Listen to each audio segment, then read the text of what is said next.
Hello, everyone. I am Brady Briggs here for another episode of the Combat Logic. Joining me back is my co-host Tyler Avery. What's up, Tyler? How are you, bud? Oh, not too much, man. Just enjoying the new year. Yeah, buddy. Me too. So we're gonna do the best of 2021. It is a little late, but as I said before, better late than never. And we don't have all of them, all the categories, unfortunately, because I lost my list like an idiot. But I have another one here, and Tyler did some work too. So we're going to start off with knockout of the year. UFC 267 is the first pay-per-view card of the year. It's following Max Holloway and Colin Cater. And in the co-main and main events, we got to see Dan Hooker get knocked out by Michael Chandler, who made his UFC debut. And then Dustin Poirier upset Conor McGregor and knocked him unconscious in the second round. That was a pretty great event. Let's see. Corey Sandhagen in February knocked out Frankie Edgar with one of the most vicious and perfectly timed flying knees I've ever seen in my entire life. Like, he is such an elite striker. Like, he's so fun to watch. And I saw that happening. It was hard to watch Frankie Edgar, but man, it was beautiful. What did you think of that? Yeah, that one made my short list as well. Probably my top 5 knockouts of the year. When I first came across it again, it was my number 1, but I had to switch it out with another one just based off of what was at stake. Made it just barely surpass it, but it was a pretty hard decision. That was probably my number 3. My number 1, I would say, was Usman versus Masvidal, just because of the magnitude of how big the event was. It was a really big event, and it really, a lot of people tuned in, and a lot of people were there to see if Masvidal was going to be able to look any different with a full training camp. He said, "Give me 6 weeks and I can beat this man." So a lot of people were hyped to see that.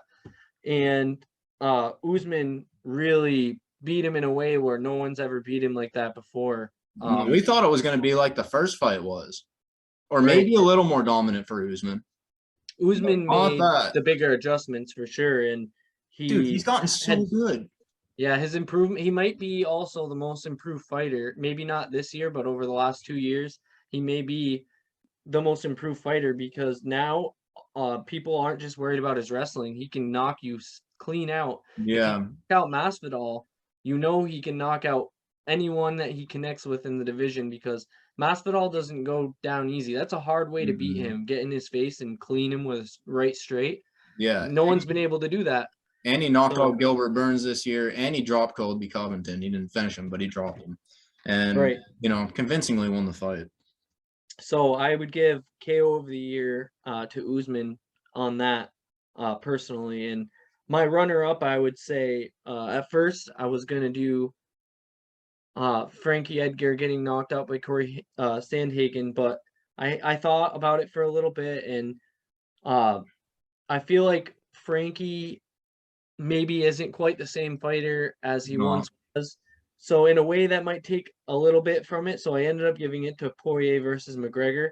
I know McGregor isn't quite the same fighter either, but I feel like I was more shocked to see how Poirier finished McGregor than I was. Your number 2 is Poirier McGregor 2? Yes, Poirier versus McGregor. And my number 3 was Frankie Edgar versus Sandhagen. Just because I was a little bit more surprised by how Poirier finished McGregor. I knew that if Sandhagen beat Frankie, it was because he was going to shut down the wrestling and probably hurt him with striking, and that is what happened. But I didn't think that Poirier was just going to obliterate McGregor like that. No, neither did I. He started out with leg kicks too. It was beautiful, man. We hadn't seen someone just sit down and box and kickbox with McGregor that much.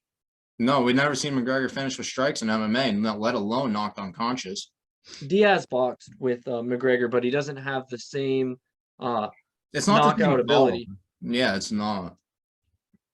So, yeah, going back, Sandhagen and Edgar. Unfortunately, Sandhagen had a kind of a rough year after that. He lost two fights, and Edgar had one more fight where he got KO'd by Marlon Vera by a really nasty snap kick, actually it was a front kick up the middle, caught him in the chin with like a minute left in the fight.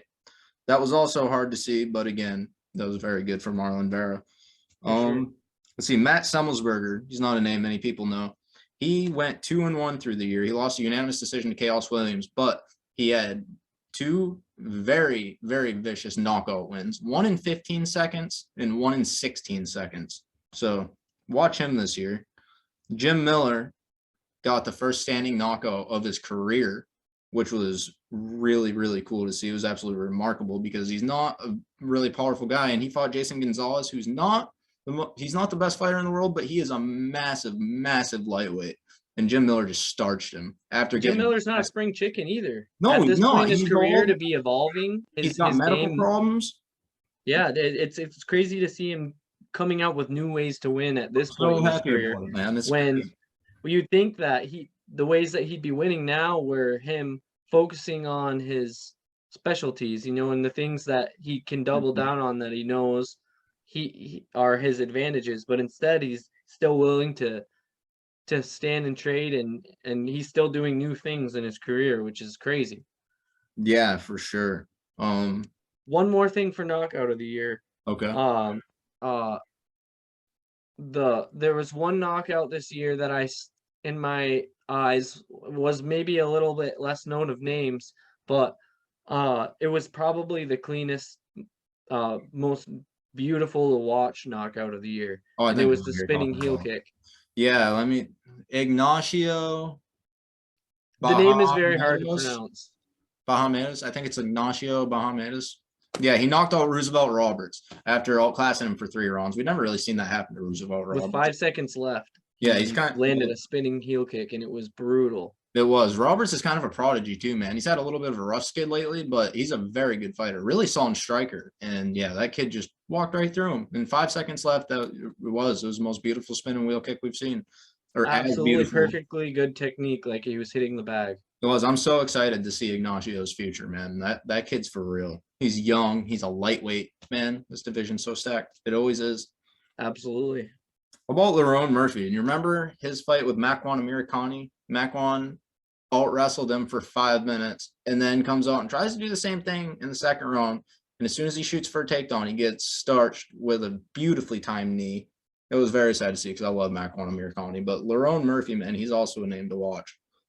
We did a good little handful of knee knockouts this year. Yeah, we had a couple champions win the belts with knockouts this year. Francis Ngannou knocked out Stipe Miocic in their rematch. Charles Oliveira knocked out 6-time Bellator champ who was coming off his UFC debut performance over Dan Hooker in the second round to claim the lightweight belt. Another really big one I got is Derrick Lewis versus Curtis Blades. This was one of the most vicious knockouts I think I've ever seen in my life. And Curtis just shot a poorly timed takedown like he's known to do. He's such a high-level wrestler. He really is, but he shoots at times where it's just not the right time for him to do it. And he was out striking him too. And Derrick just timed it with a beautiful uppercut, and he was out.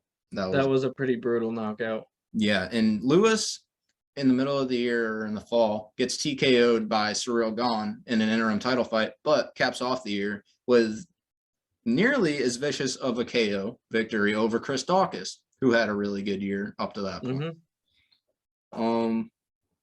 See, UFC Vegas 19, we started off the card with 5 straight knockouts. UFC 261, which ended with Kamaru Usman versus Jorge Masvidal 2. That main card, 5 straight knockouts. Let's see, Edson Barboza versus Shane Burgos. This was a really good one because this was a good fight. And then somewhere around the middle of the third round, Barboza catches Burgos with a nasty overhand right, and everything looks fine.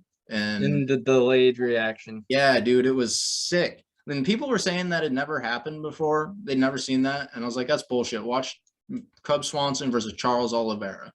Cub Swanson did it to him. And Oliveira was fighting in the main event that night against Chandler. But anyway, another really nasty one, Yuri Prahaska versus Dominic Reyes. This was still, again, as nasty of a knockout as you've seen before. What did you think of this one? I'm pretty sure that was the spinning elbow, right? Yep. Yeah, that I remember seeing a still shot of that, and it was brutal. As the elbow was landing, I watched his face disform from it, and Yuri is just as brutal as it comes. He is. He He's fearless. probably has one of the hardest elbows. Like if I'm looking at these guys, like he's long and lean. I bet you that elbow does not feel good. No, I'm sure, dude. I could see him catching that with other guys in the division as well.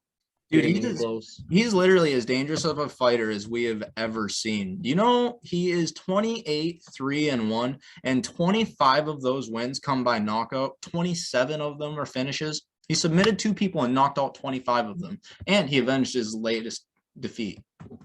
He got caught against King Mo, you know, with his style, keeping his hands down, trying to bait his opponents in, and he got caught. He got starched. Well, he starched King Mo in the rematch, and he's since had 4 straight KOs, winning and defending the Ryzen title. And now he's 2-0 in the UFC with 2 KOs. It's sad that he only fought once last year and once in 2020, but I think we're going to see some good fights. He's trying to wait it out for a title shot, I think. Yeah, I don't blame him. I mean, I would love to see him fight once more first, but I don't blame him. I mean, either way, I'm happy to see him fight whoever. He's interesting because he's a long fighter who likes to fight inside.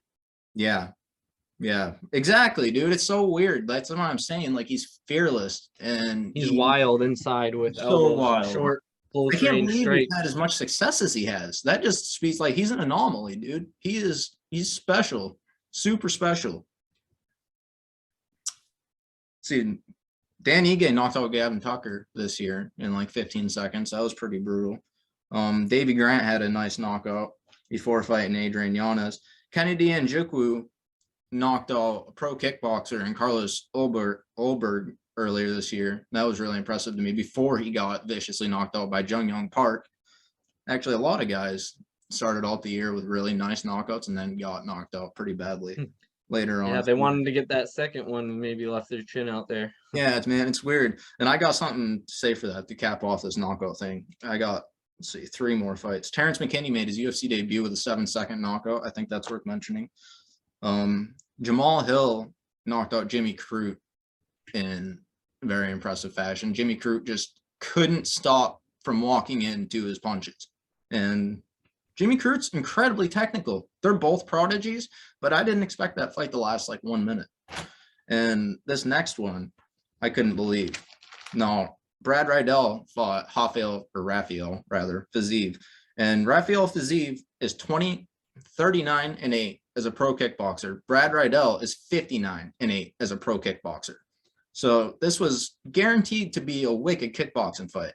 Well, Fazeev is getting the better of the exchanges. It's pretty close, but he wins the first couple rounds. And then in the 3rd round, he lands a spinning wheel kick that makes Brad Riddell quit, kind of like John Makdessi did against Donald Cerrone. When he landed that head kick, he's like, time out, because he broke his jaw. That was another fight between 2 pro kickboxers, too. That's so crazy. But yeah, that was a good one. What is up for Raphael Fazeev's career? Like, he's going to fight Rafael dos Anjos now. That's going to be really good. He tweeted That's always good to see Raphael fighting. Yeah, man. He tweeted at Rafael dos Anjos. It's like, I'm the best Raphael in the UFC. And then they made it fight. It was like, they spell it the same way, too, so it's pretty funny. All right, Paddy Pimlet. He made his UFC debut in pretty fucking stunning fashion this year. What do you think about that one? Yeah, he had I expected him to win his fight, but I was curious to see how good he was gonna look. I didn't think he was gonna win it like that. He's not known for that. But I think he might be coming into his own. He looked probably in as good physical shape as he's ever been, maybe as strong as he's ever been. For sure. And he did look like the more aggressive, more powerful guy in there. Mm-hmm. Yeah, we got dude. He's another Cage Warriors champ. Let's see. Conor McGregor was a Cage Warriors champ in the UFC. Dan Hardy was a Cage Warriors champ, challenged for the UFC title. Mason Jones is a Cage Warriors champ, and he only went 1-1-1 this year. But dude, he's a name to watch. That kid's a prodigy too. But right. The last mention I'm gonna have for knockout of the year is: do you remember Joaquin Buckley's jumping, spinning back kick knockout last year? The knockout of the year winner. Well, we started off the year with him fighting Alessio Di Chirico, and Di Chirico wrapping his shin around his head and knocking him unconscious. I believe that was in January. some memes came out and said live and die by the head kick. So I thought that was, comical. And later on in the year, Alessio Di Chirico fights Abdul Razak Al Hassan, who was 10-1 with 1 split decision loss, all 10 wins by first round knockouts. He lost 3 straight. He was on a real skid coming into this fight against Di Chirico. He lands the most vicious head kick I think I've ever seen in my life, and literally breaks Alessio's face in like 17 seconds or 16 seconds, something like that. And I think that's going to be my knockout of the year, because that is as vicious of a knockout as I've ever seen. And I don't think I've heard anybody else say it on any of these other award shows, which is remarkable to me. There's so much to choose from, I think, is what it is. Yeah, there really are. I had to, dude, I spent 2 days making that other list, man. Like, but I'm going to have that as my number 1. Curtis Blades, or Derrick Lewis rather, knocking out Curtis Blades as my number 2. And that's fair. Kamaru Usman knocking out Jorge Masvidal as my 3rd. All right, so let's get into submission of the year. Now, as I mentioned, I don't have my list, so I remember 3 that really stood out to me, and that was Anthony Hernandez submitting Rodolfo Vieira earlier on in the year. Rodolfo Vieira is the most accomplished Brazilian jiu-jitsu fighter we've ever seen in the UFC. He has more gold medals at more worlds tournaments than anybody that's ever fought in MMA, period. More than any Gracie, more than anybody. He's the most accomplished ever, dude. And he got so tired, and Anthony Hernandez was able to guillotine him, or anaconda choke him. Might have been an arm. Yeah, he was actually he was a 30-1 underdog to get the submission. Honestly, it should have been more than that. 30-1 is huge, though. Like, pretty fucking big, I know. Yeah, I never could have seen that happening, bro. I never could have seen that happening. It was pretty crazy. I had that on my list as well. All right, another one is Andre Muniz, who submitted Jacare Souza. And again, Jacare isn't what he used to be. He's pretty old, but it's kind of like when Ryan Hall submitted BJ Penn. BJ ain't what he used to be, but you submit him, it's a pretty big fucking deal. So, yeah, he submitted Jacare, and he is now 4-0 in the UFC. His last 3 wins are all first-round arm bars. Well, he did announce his retirement, so that's where he'll rest it. Jacare, yeah, I'm glad to see that. Yeah. But yeah, this Andre Muniz. I agree. That one was my number 3, actually. That's my number 3, too. And the last one I'll mention, maybe you have a couple different ones, is Clay Guida and Leo Santos. This is a perfect Jim Miller type story that I just told. That was a good one. Yeah. Dude, Clay Guida fucking submitted Leonardo Santos, man. Like, how? Leonardo Santos is about as good of a jiu-jitsu guy, again, as we've seen in the sport. He's like top 3 lightweight grappler, and he gets tired. And Clay Guida, someone who's been doing it forever and doesn't get tired, like, he loses to a lot of guys. That IQ. He's got good comeback wins. That IQ and that experience, and having been the nail before, it was nothing new to him. So, dude, I think that's just remarkable. Jim Miller gets a standing knockout, a standing KO victory, and Clay Guida submits like one of the most decorated jiu-jitsu guys in the sport. Like, that's in the same year. That's so crazy. But I want to say something about Clay Guida. He is 37-21. Okay, that's what his record is. But he's been the kryptonite to lightweight champions like Rafael dos Anjos and Anthony Pettis, who was a champion going into their fight. Nate Diaz, an Ultimate Fighter winner. Japanese legends like Tatsuya Kawajiri and Hatsu Hiyoki and Takanori Gomi. Like, he's a special fighter, man. He's a bad matchup for a lot of people. Exactly. That's what I'm trying to say. He's a very bad matchup for a lot of guys. All right, what do you got for yours? Well, you did mention a few of mine, but my first one, the one that I picked to be the submission of the year, might a lot of people may have forgotten is Moreno Figueiredo. Oh yeah, Brandon Moreno submitted Davison Figueiredo this year. Fuck And that was a big thing for me because it showed the even more improvement fight to fight and more adjustments fight to fight for Moreno. And he's another guy that's over the last few years has probably improved more than anybody. So I gave submission of the year to Moreno because that's not necessarily how I expected that fight to go. And it was he had to fight for that because Figueiredo and him in the first fight, that was a war. So yeah, it was, to dude. come back and get the finish and get a submission like that. I thought that would happen. I didn't know he would submit him, but I thought Moreno would win that fight. I was hoping he was gonna win, but he ended up doing it and also getting a good submission in the end too. So yeah, for sure. So that's the one that I picked for submission of the year. My number 2 is Rodolfo Vieira versus Hernandez because just how unbelievable it was that no one was picking Hernandez to win by submission. Period. No, dude. Like you'd be really really stupid too. Like you don't know anything about the sport. He already was the big underdog as it was, and then to go out and say that he's going to beat him at his own game when no one in the world can beat him at that game, is crazy to think about. But MMA is a different sport, and he was able to tire him out.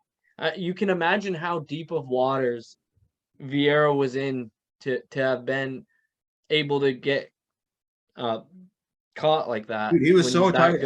Honestly, he was getting so tired in the fight that I actually did start to fear it would happen because it's like, dude, someone as decorated as that, I don't want them to get submitted. You know what I mean? It kind of sucks. But, dude, I was starting to worry about it. But I don't have all of them that I did. But on this list, I got a lot of names here that I remember fights they had this year that are good. Juliana Pena, she had a couple good submissions. She submitted Sarah McMahon in the third round in January and then claimed the belt in the second round with a neck crank over the women's GOAT. Couldn't have had two fights further apart, you know, as they said on the Ariel Helwani show, but you know, she's 2-0 over the year with 2 submissions.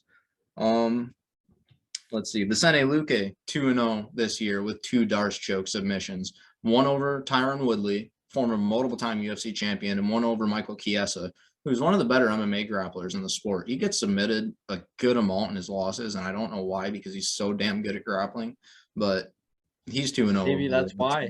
Maybe because he's so willing to engage there. I think that's it. Just where he loses. Well, dude, when he got choked out by Luque, that position that he was in before Luque, like, you can't sprawl out like that in front of Luque, especially if he's not even touching you. He's going to jump right on your neck. That's exactly what he did. Like, man. But then he submitted Tyron Woodley after that. It was pretty impressive. He had a really good year. Islam Makhachev, 3-0 over the year with 3 submissions. You know, there was a criticism we had about Islam Makhachev before. It was that he wasn't a finisher. He finished 3 people this year all by submission. Let's see. Yep. Because I'm pretty sure 2 of them were black belts, actually. I know one of them was. Oh, let's see. Thiago Moises was a black belt. Oh, no. The other was Dan Hooker. That's incredibly impressive. Let's see. Yeah. Drew Dober, arm triangle choke round 3. Thiago Moises, rear naked choke round 4. Dan Hooker, round 1 Kimura. That's fucking nuts. That's hard to do. Agreed.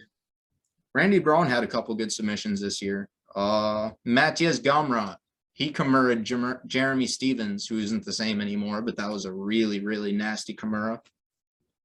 Just like Islam did. Derek Brunson submitted Darren Till this year, which surprised just about everybody, other than maybe Brunson's team. Gerald Mearshart, just like Islam, 3-0 with 3 submissions. Glover Teixeira claimed the belt with a rear naked choke over a Brazilian Jiu-Jitsu black belt and Jan Blachowicz. Charles Oliveira defended the belt, submitted a black belt via rear naked choke as well. Alexandre Pantoja submitted Brazilian Jiu-Jitsu black belt Brandon Royval via rear naked choke, which was actually really impressive because I'm really high on Brandon Royval, and no one's ever submitted him. So, and that kid's got a wicked ground game. Juliana Pena returned this year with a beautiful armbar finish. And that was so beautiful to see after USADA just took her fucking career from her. That's pretty cool. We'll get into her in a little bit though. And yeah, I guess those are my submissions of the year. But I am going to give it to. See, I'd want to give it to Anthony Hernandez, but Rodolfo Vieira really did that to himself. Leo Santos did it to himself though too, man. I'm gonna give it to Anthony Hernandez. I'm gonna give Hernandez my number 2, and I'm gonna give Morono and Figueiredo my number 1. Who's your number 3? Do you have a number 3? Yeah, Jacare Souza. Oh, Jacare and Andre Muniz. Yeah. Okay. Okay, cool. Let's get into male fighter of the year. Okay. Who are your picks for male fighter of the year? Well, I didn't do too much. I have one pick. I think it's kind of obvious. I mean, you stated that. Yeah, I didn't do too much into the breakdown of why I picked who were my runner-ups, because it was not really close. In my opinion. 3 super dominant title fights back-to-back versus the best 3 guys that anyone has faced in the UFC this year. He basically faced the of all the guys who faced 3 guys this year, he faced the best 3 for sure, and they had the most on the line for sure.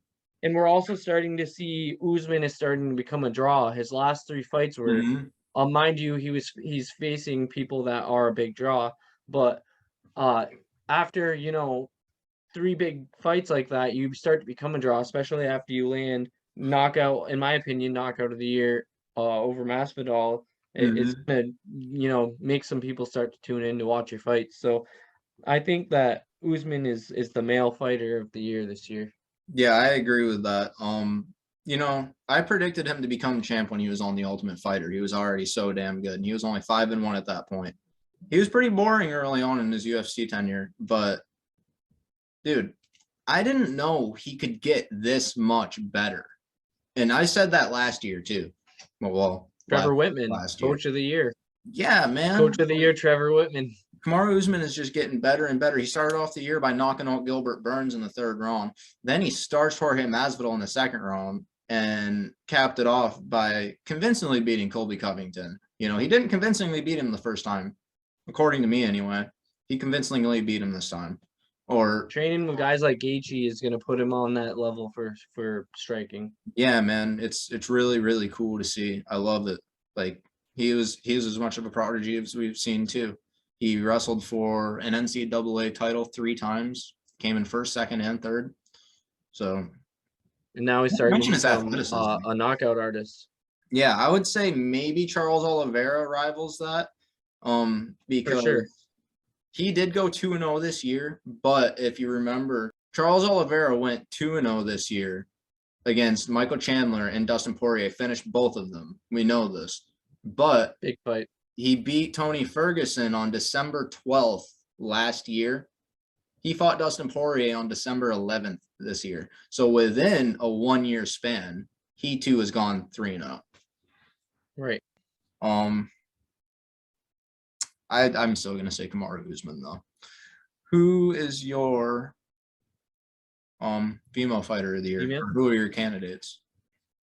Well, there's Valentina Shevchenko always, because she's always winning all of her fights every year. She went 2-0 this year with 2 knockouts. She actually got back-to-back finishes for the first time in her UFC career. Right. And then we also have Rose Namajunas. Yeah, dude, she's really coming into her own. Hell yeah. She's really separated herself from the pack. These last, a few fights, she's really become the girl to beat. Can I just say something about Rose really quick? Is a lot of us thought that Weili Zhang would have the kickboxing advantage going into their first fight, because Rose has shown off her boxing a lot lately. We forget that she's a Taekwondo black belt, and she caught that Taekwondo-y like kick, and it just came right over Weili's shoulder and knocked her out. And then she dug through hell to beat her the 2nd time, and won on the scorecards. So she's rangy and fast, and that's rare to be that explosive, rangy, and fast in that division. Yeah, and she's got power too, man. and Andrade, they're both powerful, and that's really rare as well for the division. But with that length that Rose has, also Trevor Whitman, Yeah, dude. you know, Yeah, they're Trevor Whitman prospects too. And just like we coach of the forgot year. about her kicks, we forgot how good her ground game is too, which she showed in the rematch. Right. I can't She's wait. definitely a problem for anybody. Yeah, man, I can't wait to see her future. I mean, we're right And in the then middle of it, but also my the other main one would be pick I would have to Juliana. say is going to be Pena, just because she had to overcome the most this year. Yeah, man. I mean, dude, the way she beat Amanda Nunes, and this is another case of the fighter getting too tired, but Amanda, she can blame herself for getting that tired because she chose to grapple with Juliana in the first round, and she chose to fight Juliana in the second round like Cyborg fought her, like just throwing down and not caring if you get hit or not, just throwing down, wasting all your energy trying to knock her out. Like she honestly, she deserved to lose that fight for how she fought. And Right. it was so remarkable to see, because I saw a comment on Facebook earlier that week and it was like, if Juliana Pena beats Amanda Nunes, it's not going to be it's not going to be a Holly Holm Ronda Rousey type upset. And I'm like, what do you fucking mean? Yeah, it will.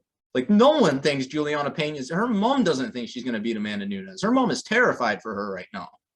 You know what I mean? Yeah, exactly. She looked great, man. It was really cool. For sure. My female fighter of the year, I'm gonna have to say Rose Namajunas, but I definitely respect you giving it to Juliana. She deserves it.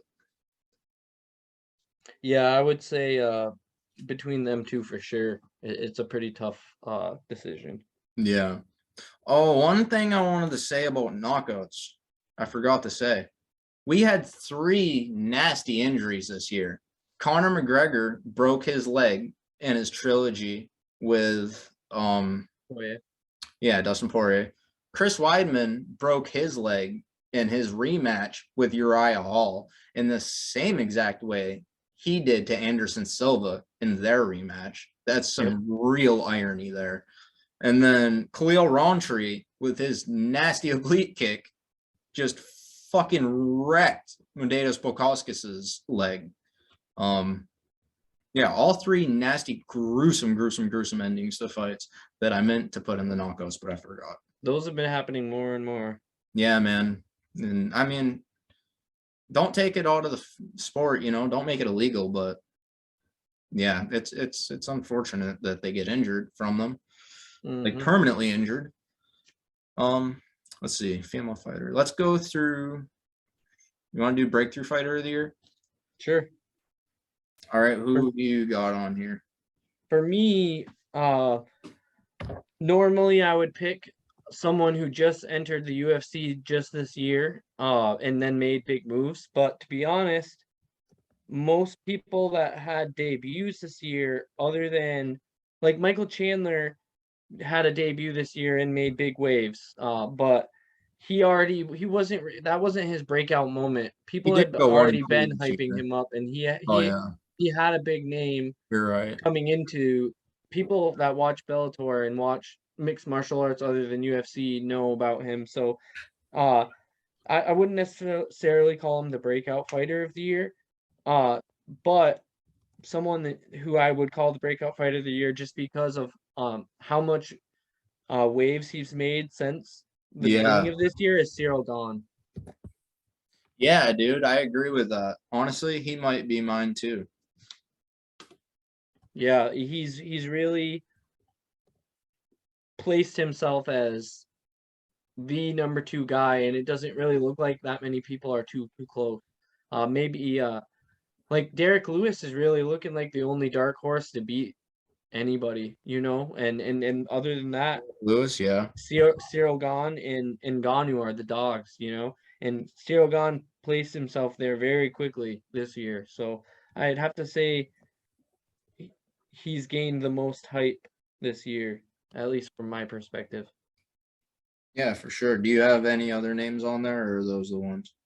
Kamaru Usman also had a really good year, but it wasn't a breakout moment for him. He was the champ before, so I wouldn't call him the breakout fighter of the year, but this year for him was definitely notable. Okay. So Raphael Fazeev obviously had a good year. Now he won a pretty close decision over Bobby Green, who finished off the year by knocking out a returning ally at Quinta. That was unfortunate, but it was unfortunate for Al. I like Al. Yeah, I do too. Raphael had a decent year. He's not the breakout fighter of the year, though. Sean Woodson also had a good year. He went 2-0 this year. He beat Yusuf Salal. Oh, well, first off, Woodson is 46-3 as an amateur boxer, and he's got some of the better like kicks and knees I've seen in the sport. He is 6'2" with a 78-inch reach at 145 pounds. He finished off the year by knocking out Colin Anglin with some nasty shovel hooks to the body. They were as beautiful as I've seen at his first finish, as did Merab Dvalishvili. Also, one more, Islam Makhachev. He finally was able to make waves that people have been waiting for him to make for a long time, and now he's just about the guy they're talking about for a title fight. Yeah. Like I said, 3-0, 3 finishes. I'm glad you said him. No, I don't have to mention it. See, Bruno Silva, this dude, holy shit. So he hadn't fought since 2018, okay? And he made his UFC debut this year. He is 3-0 in the UFC with 3 knockouts. And in 2018, he knocked out Alexander Slemenko, who's one of the best fighters ever to have never fought in the UFC. And then he beat Artem Frolov, also by knockout, to win the M1 Challenge middleweight title.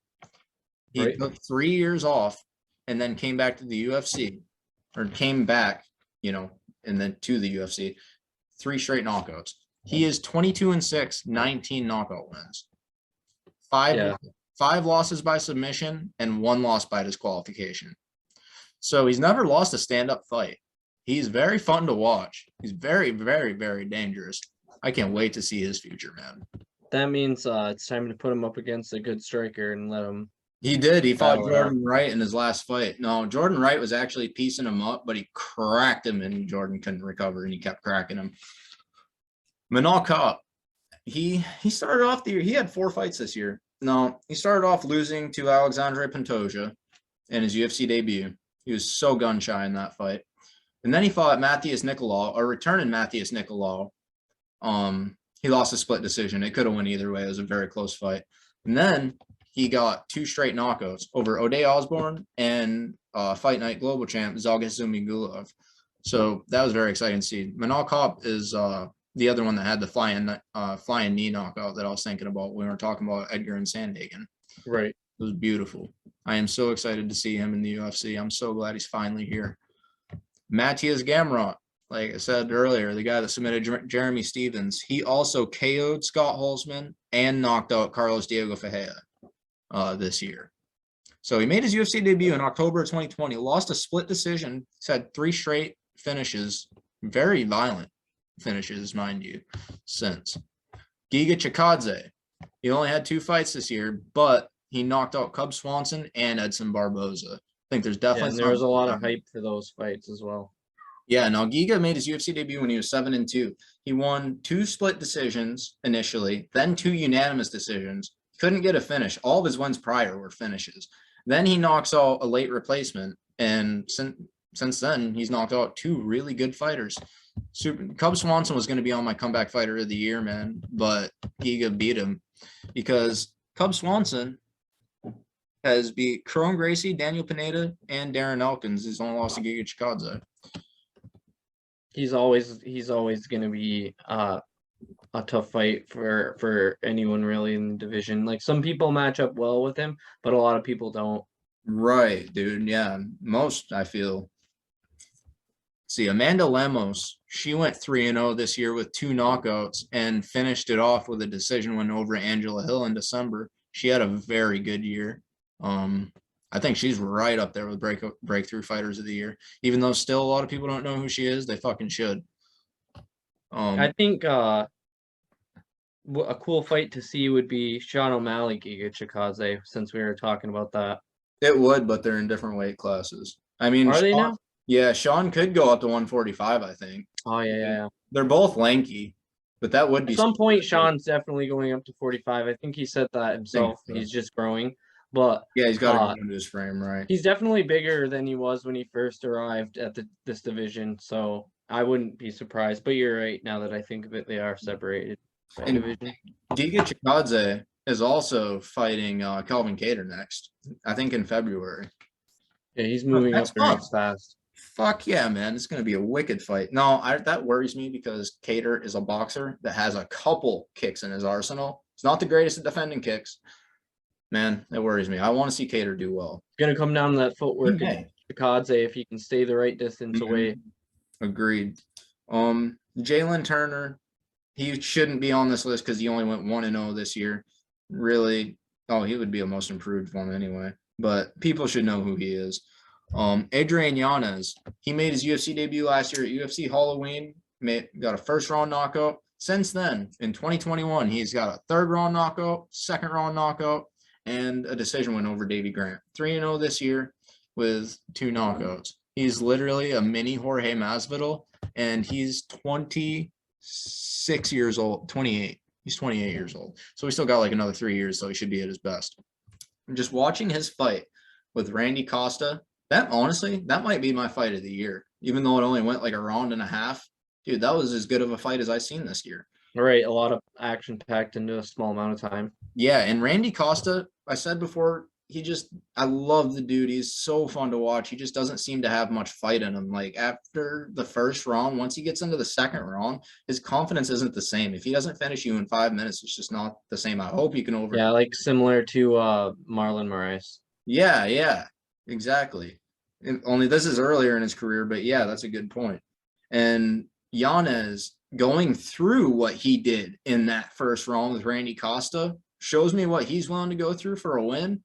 And that's fucking impressive, man. Right. I could say the same about Charles Jourdain. That dude will go through anything. Dustin Poirier, anything. He really will, unless you really, really catch him. Tom Aspinall, he definitely deserves to be on this list. He went 2-0 this year, submitting Andrei Arlovsky and knocking out Sergey Spivak. Casey O'Neill made her UFC debut at 5-0. She's now 8-0 with 2 knockouts and a submission. The latest over Valentina Shevchenko's sister. Melissa Gatto went 2-0 this year after she also hadn't fought since 2018. She made her UFC debut this year and has gotten 2 straight knockouts since. So who would you say is your breakthrough fighter of the year? Me, I had to pick Gane from not having much of an MMA name for himself yet to proving himself with the best of the division and basically skyrocketing himself to be the guy to beat, basically. Between him and Francis, those are I feel like they're very far separated from the rest of the competition. Francis was broken through, but he won the belt this year, kind of like Oliveira. So yeah, that could be considered breakthrough for sure. Last year, Francis Ngannou, it was his breakout year. Now that you say that, I noticed I got a couple I missed.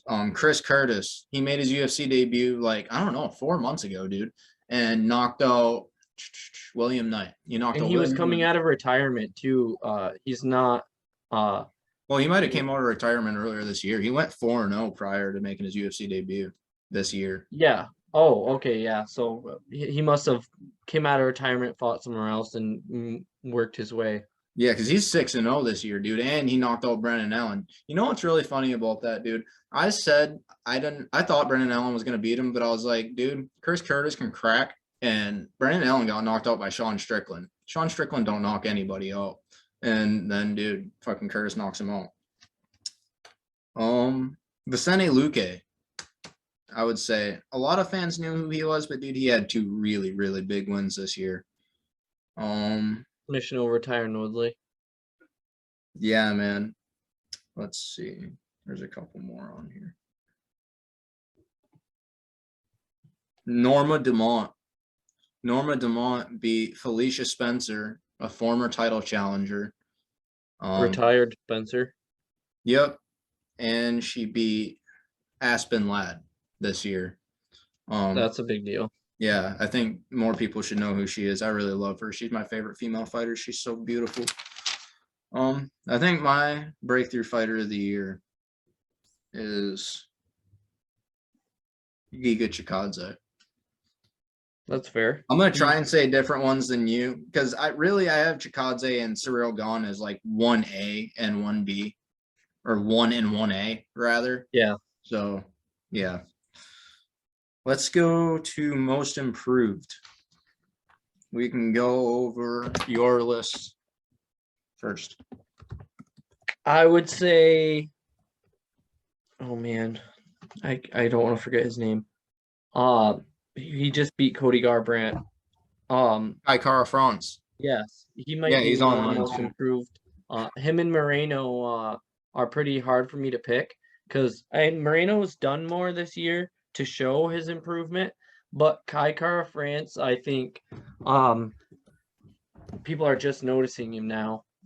Might be a little bit recency bias, but It is. It definitely is, dude. Because I watched him. He was on the Ultimate Fight. Oh, it wasn't the undefeated season. Fuck, what was it? The champion season, the flyweight champions. They were looking for an opponent for Demetrius Johnson, and he didn't come to the UFC off of that show, even though he went 1-1 on it.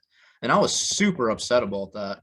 And I was like, "You have got to be kidding me! Like, why?" And then eventually he came to the UFC, and it took him a little getting used to. I think he's lost twice. Let's see, because I was gonna mention him later, but I might as well just start off the list with it.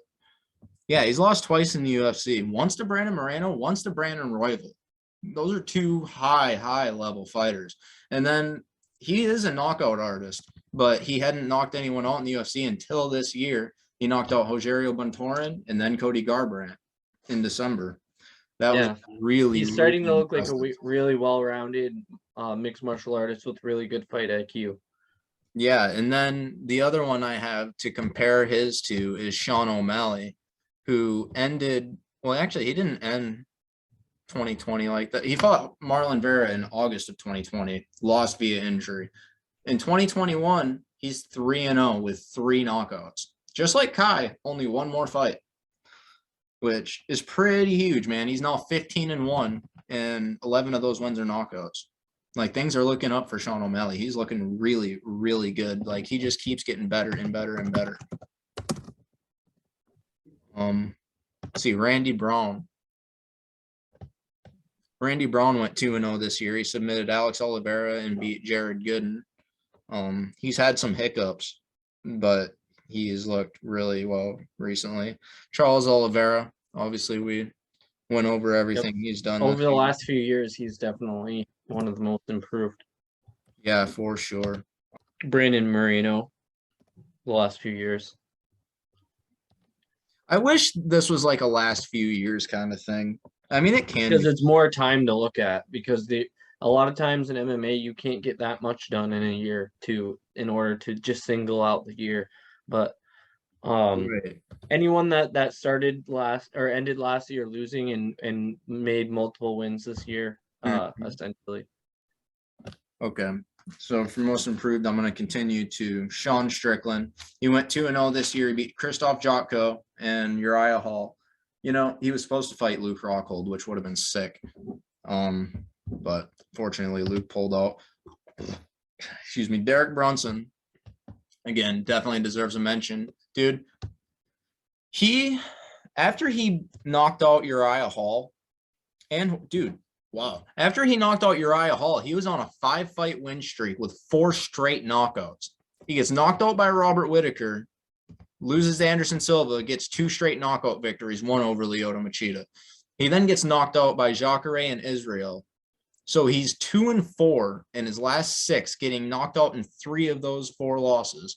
He's now on a 5-fight win streak, and he's gone 2-0 this year, submitting Darren Till in his best performance. When he couldn't submit Kevin Holland, Darren it Till seems like Kevin Holland. He's only faced really good fighters, but he's really coming into his own with it. I think what it is, I heard someone else say this, and I don't know who said it, but he's believing in his wrestling again. He's going back to what got him to the dance in the first place. And in doing that, his striking doesn't look as good as it did. Like before he would always fight with his chin up. He would always throw recklessly with reckless abandon, but it would work out for him sometimes. He doesn't really have the courage to do that like he used to, and it kind of fucks him because he's, gone back to his wrestling more. But, dude, he's won his last 5 straight, man. He finished Edmund Shabazian and then finished Darren Till, man. Like a lot of hype was on Edmund as well. Yeah, man, a lot of it. And now he's lost his last 3 straight. It's so sad. Hopefully he rebounds. I mean, Michael Chandler went from 12-0 to 12-3, and then, look at what his career has done. So let's see. Dustin Jacoby definitely deserves a mention too. He has fought 4 times this year. He's gone 3-0-1. He was one of those guys that couldn't cut it in the UFC. He made his UFC debut back in 2011 with a 6-0 record, quickly fell to 6-2. He was then cut, and after a couple more years of fighting MMA, he retired to take up kickboxing. Well, he was thrown right into the fucking deep end in the kickboxing realm. He fought guys like Alex Prahaska, the guy that knocked out Israel Adesanya. Dustin Jacoby fought him in his 8th fight or 7th fight. He fought him in kickboxing. He also fought Wayne Barrett, Carl Robertson, Simon Marcus. Like, these are some of the best kickboxers in the entire planet. Like, and he went 10-8, okay, fighting guys like that. He went 10-8. Then he made his return to MMA in 2019, won that fight, had a fight on the Contender Series in 2020, came back to the UFC in 2020, got a knockout win in that fight, and then since then he's gone 3-0-1 this year. He's definitely become a name to keep in mind in the division. Yeah, man, I definitely wanted to make a point to highlight him because he has done very, very well for himself lately. Marlon Vera has always been really good. He's always been really dangerous, but he went 2-0 this year, avenging a loss and knocking out Frankie Edgar viciously. Yep. Bilal Muhammad, again, really deserves a mention. He started off the year by beating Diego Lima, had the no contest with Leon Edwards, who was piecing him the fuck up, but nonetheless, it's a no contest. Damian Maia and Stephen Thompson are his last 2 wins, which is incredibly impressive. I did not think he was going to beat Damian Maia, and I really didn't think he was going to beat Stephen Thompson. Like, that was so crazy to me. Like, honestly, I think that Leon Edwards fight should be a loss because he was getting his ass beat, but I mean, it shouldn't. It should be a no contest, but we know who the better fighter is. It's not a loss. So I got to put him on this list. And honestly, I think he might be my number 1 on it. Daniel Rodriguez, he ended 2020 losing a close decision to Nicholas Dalby, which is his only loss in the UFC, by the way. And he has gone 3-0 this year, beating Mike Perry and Kevin Lee in 2 of those. Yep. Tai Tuivasa.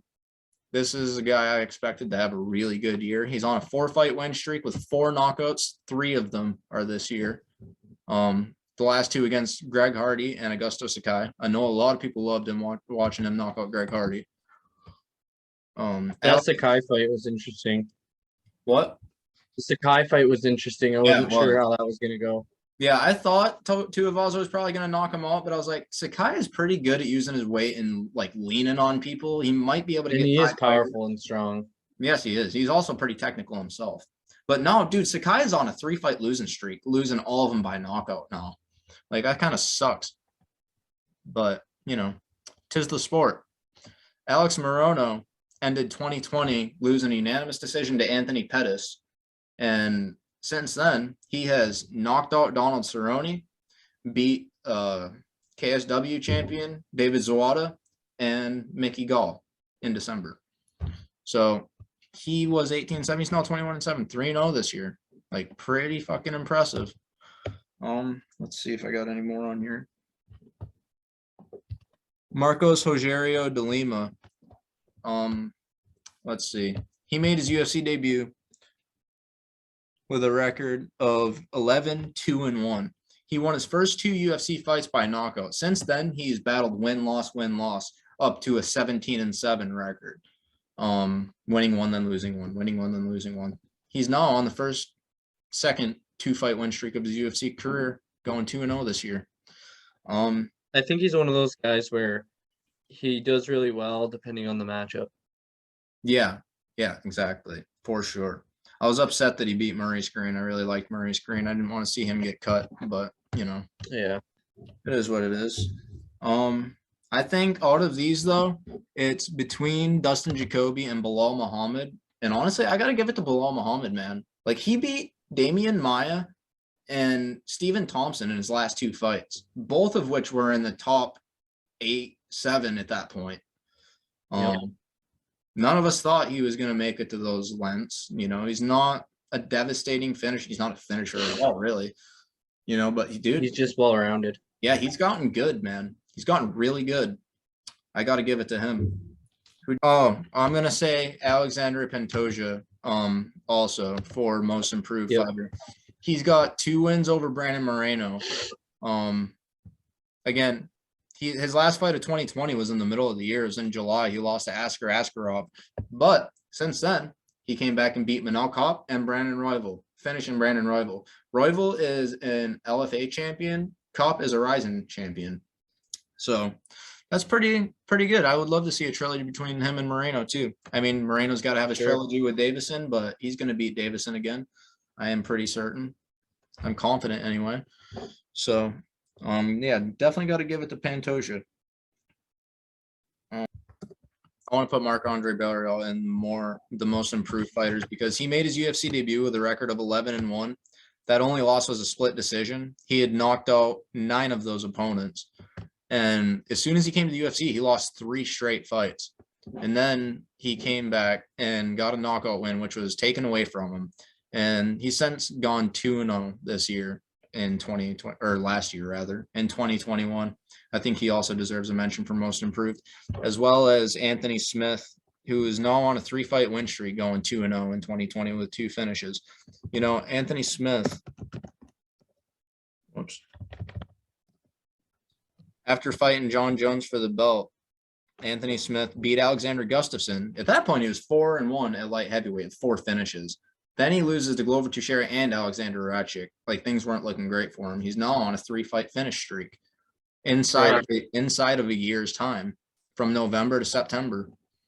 So he's definitely up there in the most improved too. I kind of fucked these up. I put some of the comebacks in most improves. As far as submission of the years go, I just want to add another candidate too, because I forgot. AJ McKee submitted Patricio Freire after knocking him out with a head kick this year. Raquel Pennington's also on a 3-fight win streak with 2 wins this year as well. But let's get into our comeback fighter of the year. Who do you have on your list? I actually didn't pick a comeback. That's cool. I got some names here if you didn't. There was a lot though. I remember reviewing some of other people's picks, and there was a lot to choose from. Yeah, man, there was. I want to start off with a couple of shittier ones and work up to the better ones. Now, Mike Perry, he didn't start off the year too well. He lost to Daniel Rodriguez, but he did rebound by winning a boxing fight with MMA gloves on against a 25-3 pro boxer. So Cage boxing. Yeah, kind of. Triad. It's definitely not going to get it, but that's a pretty good comeback, I think. Miesha Tate came back this year after 5 years away and knocked out Marianne Hanaud in the 3rd round, who was on a 4-fight win streak going in, and then she lost her next fight, which was very close. But, she deserves to be on here. Nick Diaz lost his fight to Robbie Lawler, someone he had beat before, but he came back this year after 6.5 years. Robbie Lawler went 1-0 this year with that 1 win, so that's a pretty good comeback for him too. TJ Dillashaw came back this year and had an incredible performance against Corey Sandhagen. Like, oh my God, I couldn't believe it. After 2.5 years away, to come back and fight a guy of Corey's stature who was coming off knockout wins over Marlon Moraes and Frankie Edgar, multiple-time world champions. And yeah, dude, he gutted through it. And after getting injured in the 1st round, even if most people think he lost that fight, it was razor close, could have went either way. And that fight that competitive, like, after having physical disadvantages too. like, and being injured. He was battling so much adversity wise, and he pulled it off. I think he definitely deserves to be high up on this list. Even though he only went 1-0 this year. You know, the thing kind of sucks though. Aljamain Sterling needs to fight Peter Yan again. And we also have another bantamweight contender that is coming up the ranks. Right. Jose Aldo. So Jessica Penne, like I said, returned this year after 4 years away. After USADA took her career away from her very, very unjustly. She returned with a split decision win and then armbarred Karolina Kovacevic in the first round of her second fight. She went 2-0 this year as well. That's a beautiful thing to see. That is really a beautiful thing to see. I'm so happy for her. I was glad to see, like, she became an announcer for, like, bare knuckle fighting championship and other places too while she was in her absence. So she was able to stay in the sport. I like that. Jose Aldo had a really epic year. Let's see. I think he went 2-0 in the calendar year. Yep. Again, 2-0 in the calendar year, 3-0 in a 365-day span. He beat Marlon Vera on December 19th last year, or December 19th, 2020, beat Pedro Munoz, and then he beat Rob Font on December 4th. Now, Rob Font was coming off wins over Sergio Pettis, the current Bellator champ. Oh, Sergio Pettis' knockout over Kyoji Horiguchi. That also deserves to be up there with knockout of the year. He beat Sergio Pettis, Ricky Simone, LFA champion, Marlon Moraes, World Series of Fighting champion, Cody Garbrandt, UFC champion. Those were the 4 guys he was coming off wins over, and Aldo just dominated. I was so happy to see that. So Aldo's name definitely deserves to be up here. Dominic Cruz had a really good year too. After coming back after 3.5 years away against Henry Cejudo, he had that win very unjustly taken from him. And then this year he's gone 2-0 against Casey Kenny and Pedro Munoz. Like I said earlier, they're not the best fighters in the world anymore, but he is still having good performances, and it's really a beautiful thing to see because this dude, he's another guy that's just had his career fucking taken from him time and time again too, like 3 or 4 different times. Never from USADA, you know, it's always injuries. He's kind of a brittle built dude, evidently, but super cool to see him beat guys like that still. He's like 36 years old now. Glover Teixeira. Man, Glover Teixeira, I don't think I ever could have imagined. So he made his UFC debut with a 17-2 record, won 5 straight with 4 finishes, challenged John Jones, lost. Then he lost to Phil Davis immediately following. He had 3 straight finishes following that.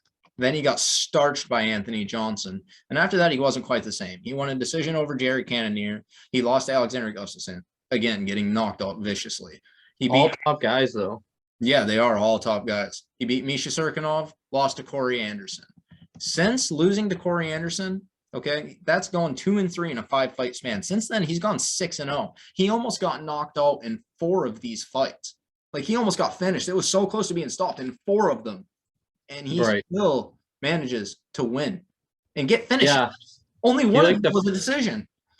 He definitely defies the odds for sure. Dude, it's so crazy, man. He's now 33-7 and sitting as the UFC light heavyweight champion at 42 years old.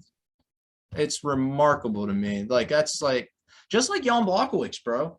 It's a career comeback. It's a Cinderella man story. Even more so. Yeah, kind of like Dustin Poirier and Charles Oliveira. They're Cinderella men too. Only they're very well, they're not young in their careers, but they're much younger in their career. They're in their prime right now. Right. These guys, you would think they would be a little past it, and they are, but they're still good enough to beat the best in the world. It's remarkable to me. I can't wait to see Yuri fight him.